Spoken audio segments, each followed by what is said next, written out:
I object, Your Honor. This is a lie perpetrated by Mr. Baldwin to avenge the death of his own son. You're not going to kill my boy. Order!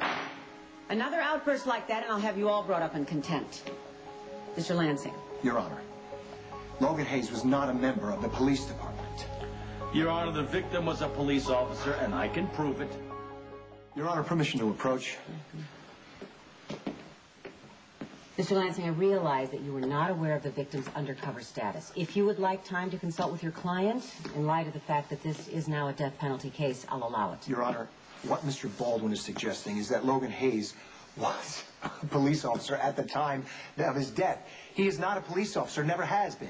I can supply documentation. Oh, forged documents, I'm sure. Now, that's a serious allegation, Lansing. Well, I think that the special prosecutor might be misled. Logan Hayes was not a police officer, Your Honor. Logan Hayes was indeed an ex-soldier who was dishonorably discharged. Oh, that's just great. Smear the reputation of a man, a soldier, who served for this country.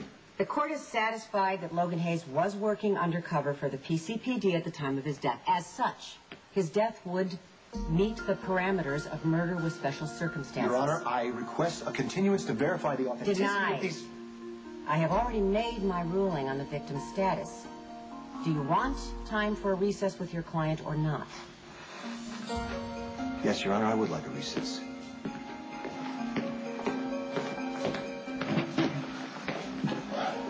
I'm sorry, John.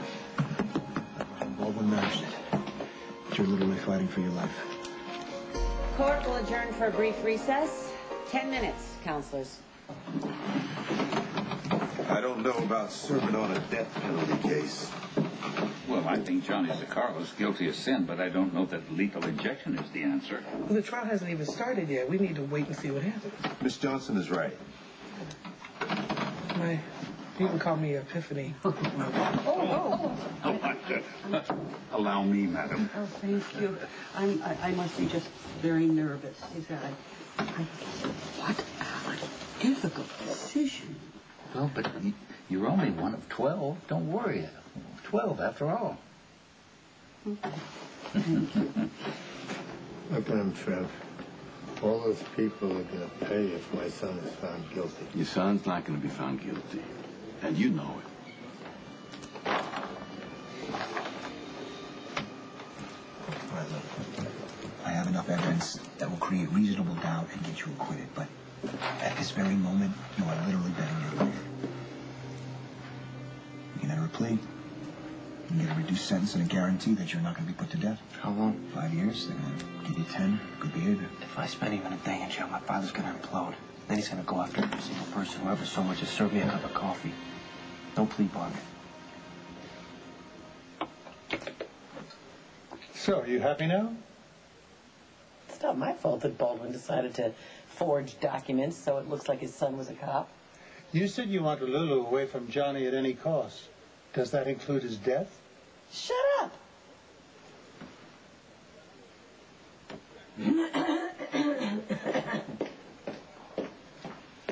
John, I have a strong defense, but there's compelling evidence against you. The further we get into this trial, the harder it's going to be to get a plea bargain. Well, that's not an option for you or me. My father's not going to accept anything less than an acquittal. And if an acquittal doesn't happen, you are going to be the first in his line of fire. Now, you can bail and turn this case over to Trevor if you want. I'm not going to hold it against you. No, I'm a better lawyer than my father. You're going to need my help.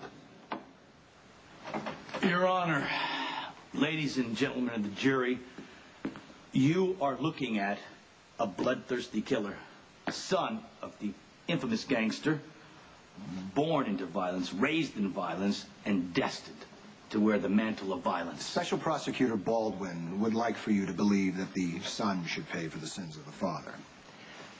And the only problem with that is John Zaccara isn't a criminal. John Zaccara saw Logan Hayes as an obstacle. And what do all mobsters do? They kill the obstacles. And then they just cover it up. Logan Hayes was suffering from post-traumatic stress disorder, a debilitating syndrome which often manifests itself in irrational and even psychotic behavior. Logan Hayes was a patriot. After serving in Iraq, he decided, what else can he do for the country? so he decided to become a police officer. He became increasingly more angry and more violent, and he took this out on the one person that he felt was his competition. Logan Hayes attacked John Zakara, an attack that was so relentless, one of the men was bound to wind up dead. John Zakara had no choice but to defend himself. The prosecution calls Assistant Coroner Robert Banner. Dr. Banner, how long have you been a coroner? 3 years in Port Charles, 10 years before that in Buffalo. So, when you say that Logan Hayes had been dead for 2 hours when you found him outside the clinic, is that more than an educated guess? Oh, that's right. We can pinpoint the time of death between 6 and 9 p.m. Well, what was the cause of death? The victim died of a single stab wound, probably from a large kitchen knife. Is this the kind of knife that killed Logan Hayes? It's possible.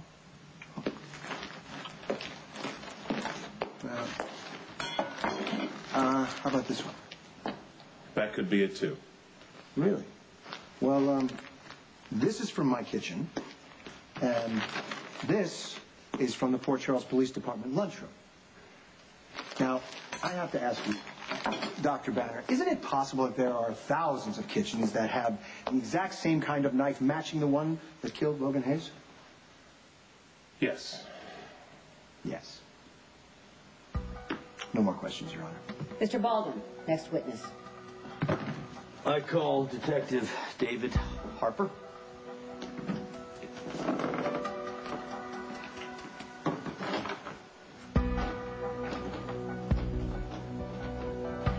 The evidence indicated that the victim was murdered elsewhere and his body dropped at the clinic.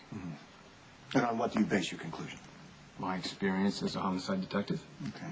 So, in fact, elsewhere could mean anywhere within a 3-hour drive of Port Charles. Is that correct? Or 3 blocks. Well, for example, it could have been, say, a botched robbery or a gang killing.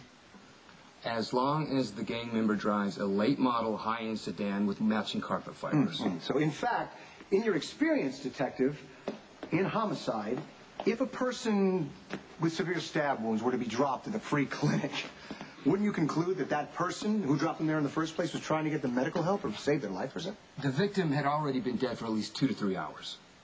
Well, yes, but you don't have any evidence that shows that my client killed Logan Hayes deliberately or otherwise. No proof that shows that he had intent. We don't have an eyewitness? No. No more questions, Your Honor. You may step down, Detective. Let him off the hook. No. Which is doing better than I expected. This is a waste of time. Zakara killed Logan. Why don't we just find him guilty and move on?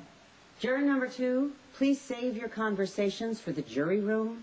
Well, we're all entitled to our own opinions. Not until all the evidence has been presented. Do I need to go over the jury rules with you yet again?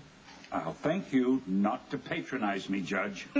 You can be quiet or I'll send you to lockup on contempt and replace you with an alternate. Mr. Baldwin, call your next witness. The state calls Claudia Zakara.